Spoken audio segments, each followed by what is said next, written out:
How you holding up? A little better? Haven't slept, haven't ate, but yeah, I'm not fine. Yeah. This is Officer Coates. All right. Well, move forward. You have the right to remain silent. Anything you say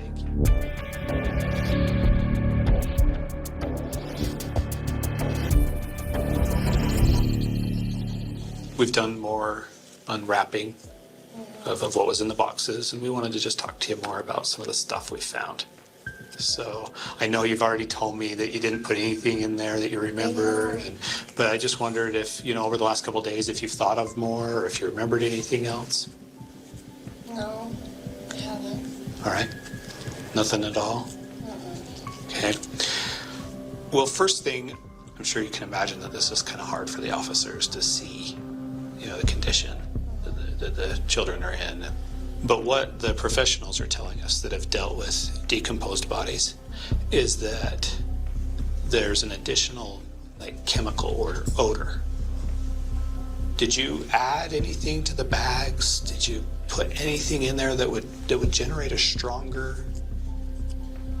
Was there anything that you put in the bag other than the child?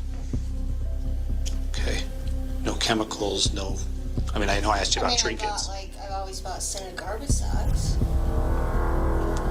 Yeah, I don't know if that would do it. Because they're saying it's more of a chemical smell and not so much of a scented perfume type smell. No, I never put anything in there. Right. Okay.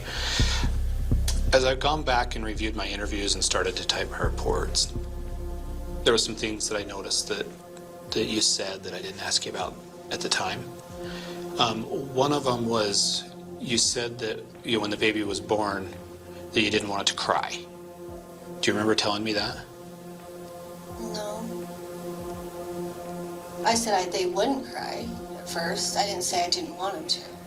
Yeah, what it was is you said that there were people home and it would cry. And I didn't know if you were referring to people who were renting the basement or if Darren was home or something else. It could have been either or. Okay. You said that you delivered all of these babies except one when no one else was home.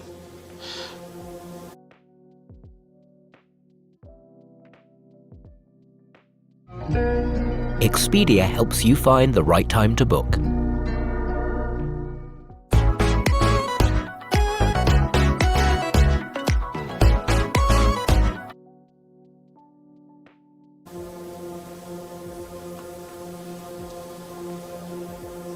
Yeah, no, two.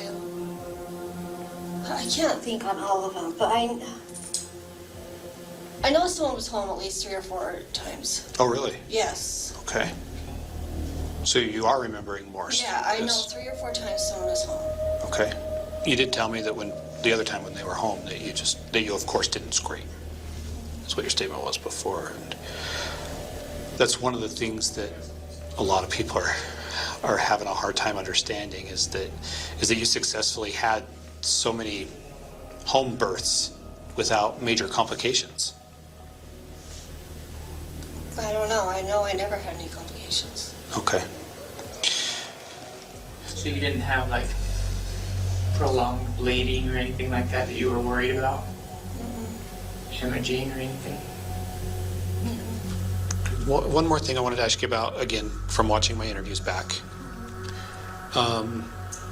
When I would confirm about the 7 children, and you would say that the first 6 you choked, that you'd get a towel or a shirt or whatever. Yeah, I just told you I wasn't sure which ones. Right.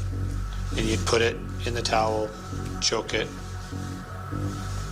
deliver the afterbirth, put it in the towel, wrap it up, get a garbage sack, and find a box. Would you have emptied the box before you went into labor, or how would that process work? What do you mean empty? Like it had stuff in it? Yeah, you said you'd get a box. Sometimes. Would you get the box ready? Like I said, I would, if I was in the bathroom, I'd put the baby under the bathroom sink wrapped up, and then I'd go find a box. Okay. And so you'd have to go empty the box right after you've delivered? Right after I'd waited a couple hours, Oh, okay. I couldn't do it right after. No, there's no way. Right. Well, when I would rehash these, and you would say that the one when Darren was in prison was stillborn. That's the one I think. And that's just it, you're not sure. Yeah. Why aren't you sure? What are you remembering? All I can remember from that day is I know I went into labor and I had it fast.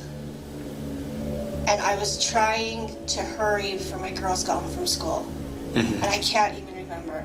I can't. I'm sorry. My mind is just a total blank. And you say you have a hard time remembering. I do. I'm like rattling my brain in there. And I can't.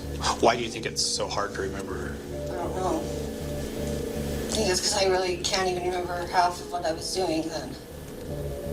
And that's because you were... Yeah, and I can't remember now. I've been sitting back. When you say yeah, you mean because you were using meth? Yeah. Okay. This is gonna be a trying time for you. Oh, I keep laying there hoping I'll fall asleep. It was just a dream, but... What? What's a dream? All this. Everything I've done. I'll lay there, just close my eyes and just hope I don't wake up. I don't know, I've got so much running through my head right now. Sounds like you feel like shameful. And I don't know, I've always just felt like that. I've always just felt I'm not even worthy of being alive. And I don't know why. Another question that's come up is, if you were ashamed, why didn't you get on birth control? I don't know. Did you think about it? But I know I was on it for a little bit. It made me sick like the first time I took it, and so I just stopped taking it, and I never even thought of it again. I know, people out there are probably just wanting to kill me right now, huh? I wouldn't say that. They're looking for answers. They want to understand why. And the how. And we might not ever know how. But the why is, I don't know why. Well, it sounds like you've told us that it's a combination It is a of money, combination. drugs, and shame. Would you say that's fair to say? Yeah. did you want to keep any of these babies? Yeah, I did. And I don't know, like I said, my mind, I was just messed up in drugs and got scared, didn't know what I was doing, and then that, I don't know how it happens sometimes. I don't have an explanation. Well, it's out, and I know I did wrong, and I know I should be punished for it. So it's not up to me. It's up to, but I'm not saying, oh, well, I should just be let free, because I know I shouldn't be. That's why I'm asking you. What do you... I mean, I don't know what punishment, but I do deserve to be punished, so, For what? for what I've done. So, it's up to the judge and God, not to me.